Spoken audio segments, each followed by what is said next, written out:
G'day reefers, I'm Cam the Fish Guy. Thanks for watching Gallery Aquatica TV. Today we're going to be setting up a seahorse tank. Now seahorses have got some very special requirements which make them a little bit different from other fish when you set up their tank. So we've got our tank, our filtration, everything we need to set up the seahorse tank. So we're going to set this up and we're going to show you some of the tricks that we have for setting up a tank, especially for seahorses.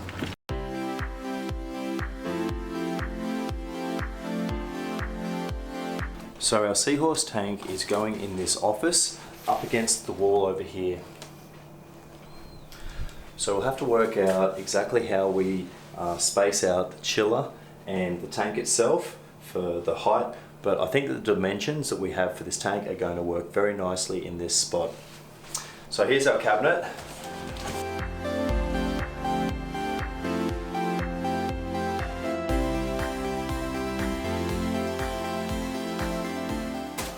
So depending on how much space the chiller takes up, we may need to move the cabinet one way to the left or the right, but otherwise the tank, the width and the length, I think will be perfect, and the height will come to about here.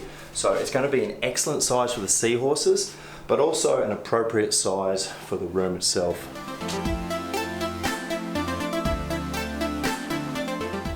So we have our tank in place and it is exactly the size and the dimensions that I'd hoped for. It's a 200 litre tank, which is around about 50 gallons, and it's going to be perfect for our seahorses. We don't want too much space, we're not going to have much flow, but most importantly it's an excellent viewing height for people in the office.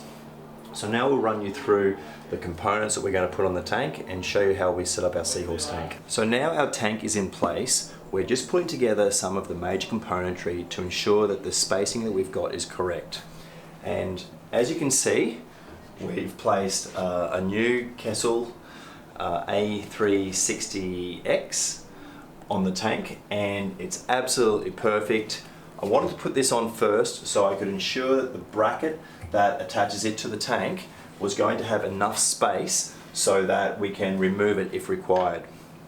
Now we've also placed the chiller, which is a Halia 300, in position so that we know we've got enough space with a little bit of working room between the chiller and the tank. So I'll show you some of the other components that we're going to be adding to the tank. So we have some biological media. We've got the Max Spec Nanotech BioBlocks. We'll probably just put them into the bottom of the sump. They're really good for biological filtration.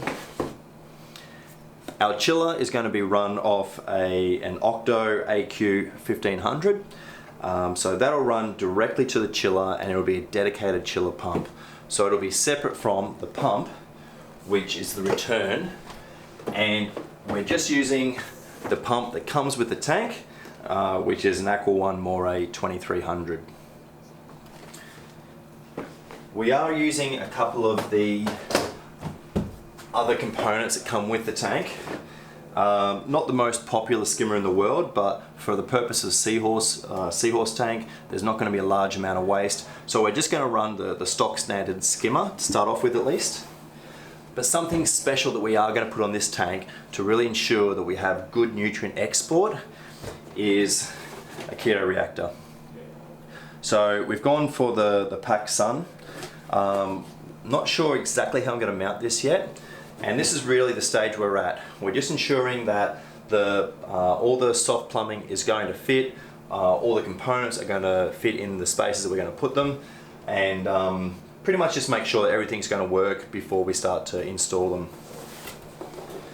So you might have also noticed we've got our water here, we've also got some coral sand, so we'll start putting everything together and we'll see how we go. So with our tank, the Aqua One or Aqua Reef 195, we're about to set up the plumbing, and I'm just going to point out the way that you set this plumbing up, because it's very important that you ensure that you've got your O-ring on either side of the bulkhead. So that's the first one that goes on. This will then go down the weir, and there's a larger hole on the bottom.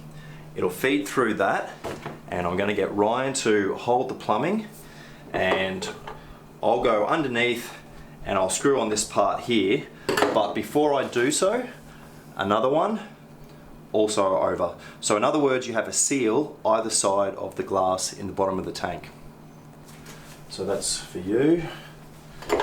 It's really handy to have two people for this job so that you can twist on the plumbing, and I'm actually going to take off this part.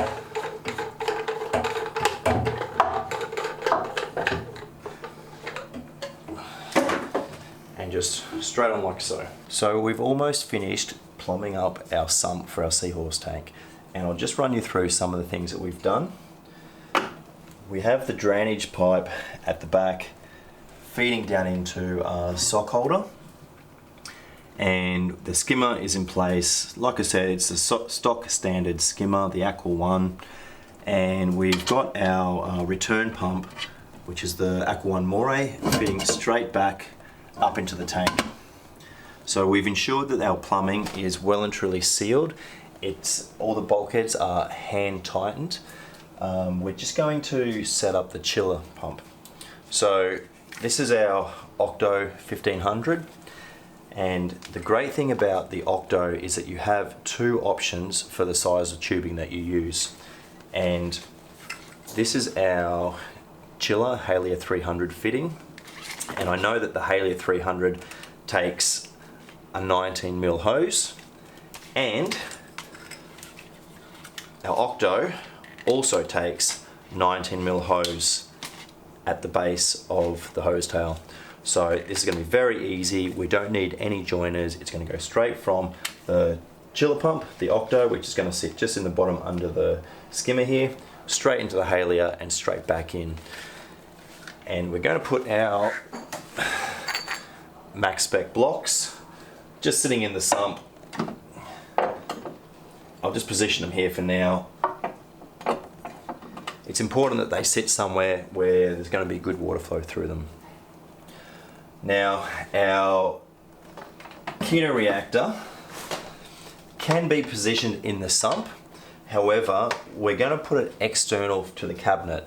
We're going to have it in the section between the glass here and the cabinet, and we'll probably feed, I'm not sure exactly how we're going to do it yet, but we'll probably feed a line off the chiller pump to the reactor and back into the sump. But we're not going to set that up today. We're just going to put it here for positioning. So I'll put together this chiller and then we'll fill the tank. So we're using a 10 kilo bag of 2mm Serenity coral sand. Now I'm not going to worry about rinsing this out. I'm just going to chuck it straight in. The water will cloud a little bit, but we're not going to have any fish or anything alive in the tank for a few weeks. So we'll just chuck it in and let it naturally clear up.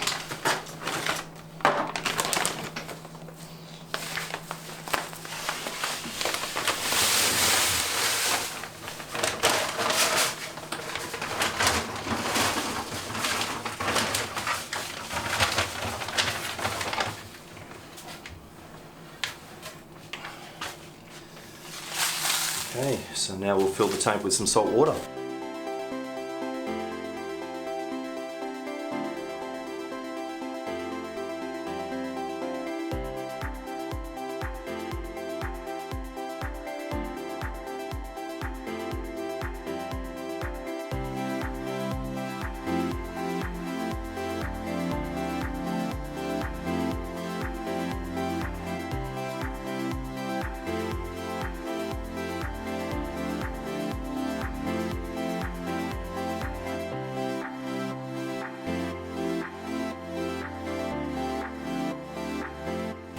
So we've almost completed stage 1 of our Seahorse tank installation, and before we leave we just need to make sure that there's not going to be any problems with the tank before we come back again.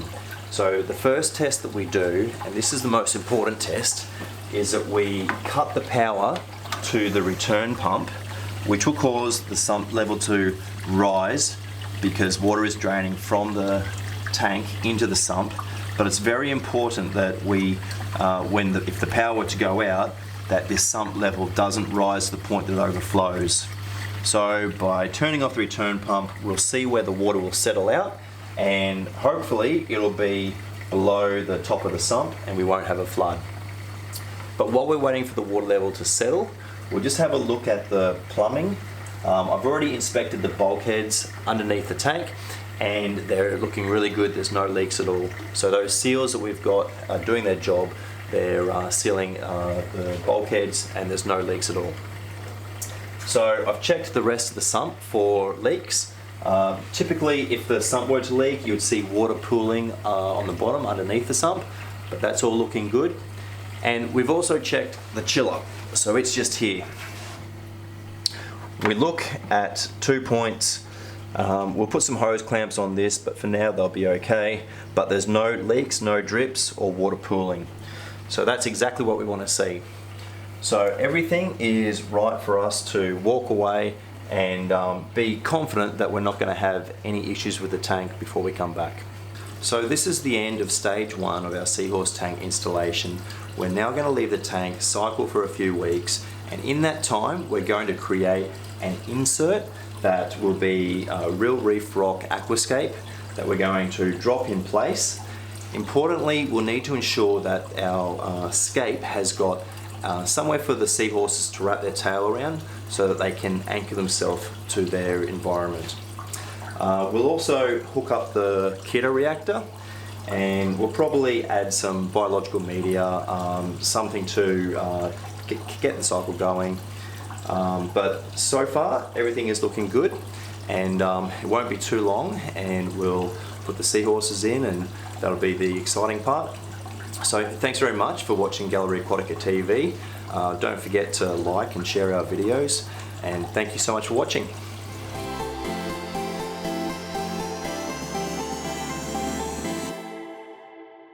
So that's our video for today.